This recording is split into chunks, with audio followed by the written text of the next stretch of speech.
Yeah, well, Yakima is real boring. As a lifelong Washington State resident living 3 hours from Yakima, they ain't lying. Cheater Cheater is currently streaming on Tubi. It was written and directed by Del Carey and written by Scott Donnelly and takes place in the not so small town of Yakima, not Yakima, Washington, which is in eastern Washington. I'm in western Washington in a little suburb of Marysville called Tulalip, not Tulalip. Pronounce the shit right, even if you're not from Washington.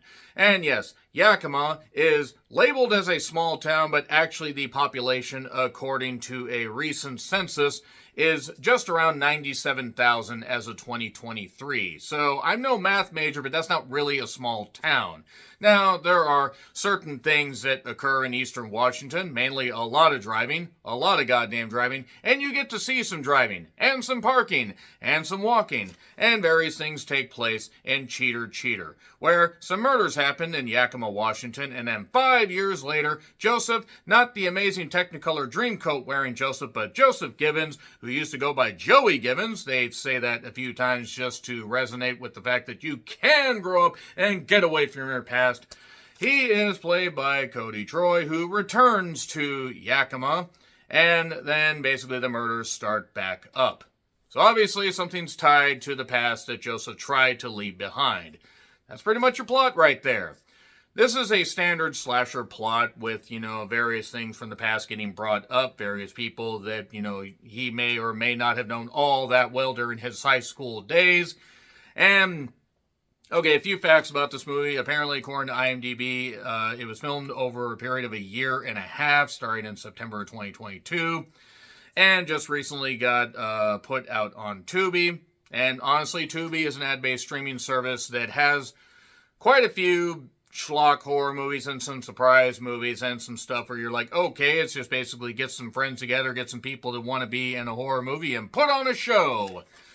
That's what Cheater Cheater basically is. Look, I can take ultra low budget. I can take basically people trying to, make a story work even if they're not experienced or accomplished or even really competent actors. But look, Birdemic had a little bit of charm to it.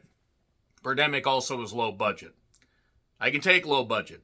I cannot, however, take amateur filmmaking, and this was so goddamn amateur and so ridiculous, and I know they probably had a minute amount of money to work with, and the central idea, while basic, was okay, but this was a short film concept stretched the fuck out to 84 minutes. If you cut out the parking, if you cut out the walking, if you cut out the sitting around, if you edited that, if you just cut that stuff in half, this would have been like a 55-minute movie. Maybe even a 45-minute movie, because this was so goddamn stretched out and so ridiculous. And yes, obviously, when you are working with, a low amount of money and experience and stuff like that, you have to do what you can. But dear God, you are telling me that this is the best finished product that could be put out? I'm sorry, but this was not very good. This was not. It clearly was a labor of love. I hope everybody had fun making it. But my God, when something is bad, I have to call it out, because I'm a big horror movie fan. I can take schlock, I can take ridiculous, I can take low budget, I can take all that stuff. But I'm sorry, this was really, really bad.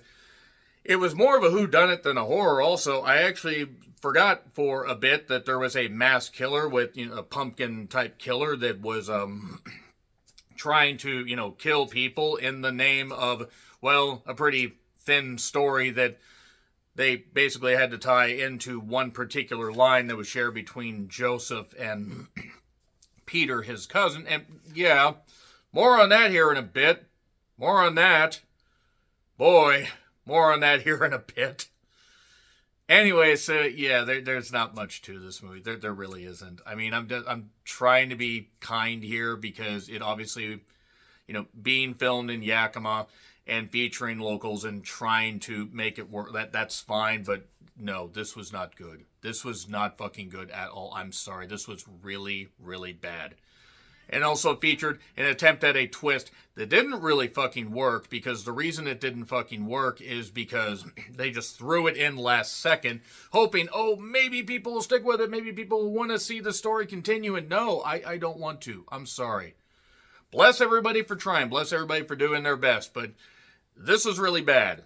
Really goddamn bad. Anyway, it's on Tubi. Spoilers. So basically, there is a shopkeep guy that owns a knick-knack, paddywhack, give a dog a bone shop. Logan Wist, played by Joseph Hodgins, who lost his wife in the killings, and it's labeled that she may have taken her own life. And from there, basically, we have Joseph, who's living in Seattle for a period. You can tell because they showed the Space Needle. The Space Needle's in Seattle. I'm trying to be nice here. I'm really trying to fucking be nice here. But, I mean, I don't know who'd want to live in Seattle. I live about 40 miles from downtown Seattle. And let me tell you, Seattle's a nice place to visit, but you wouldn't want to fucking live there. All right, so there were points where the audio was just like having some issues and everything. I thought it was my TV. I watched it on my phone. It was having issues. So I watched it on my computer. It was the movie. But it is what it is. It's fine. Let's just try to focus on the kills. The kills aren't very good. I think somebody shot the editor when they did the kills, or maybe the editor got distracted and he just kept hitting the button. Because I'm like, all right, I mean, it's fine, whatever. Birdemic levels of driving, parking, and acting is what I noted. Because there were scenes that just would drag out with, like, people that boop, boop, boop. We just bounce back and forth with people saying lines and stuff like that. And no, not good. All right, The Mask is halfway decent, if not standard overall in comparison to a lot of horror movies. I kept noting with one character named Shane, go away, Shane, go away. Not the actor, but I just couldn't help but reference Shane. There's a girl, Amber. The guy, Shane's her fiance. Amber talks to Joseph when he gets back into town, says, hey, we should talk at some point. Shane gets jealous. Shane dies at one point, by the way, so he's not the killer. The killer, by the way, is Logan. Logan and one of his 3 kids. 2 of his kids moved away, but they throw a curveball in last minute that he had another son that could not stand the fact that his mother ended up dying. Actually, there's a reason for why the mother died.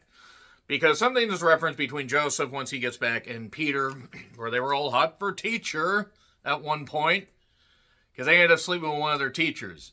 The teacher that happened to be the wife of Logan. And then Logan had to kill her.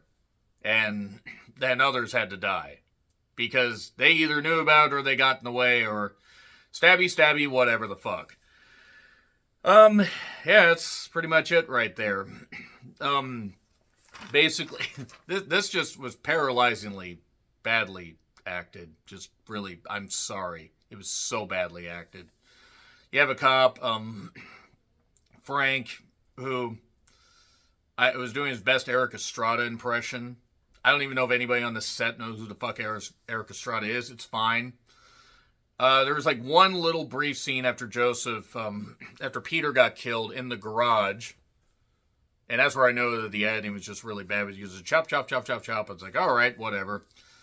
Joseph had to stay out of his parents' house because his parents were missing. His parents got killed at this pond, the same pond where Logan's wife died. And I don't know why the hotel hostess, whatever, was all flirty.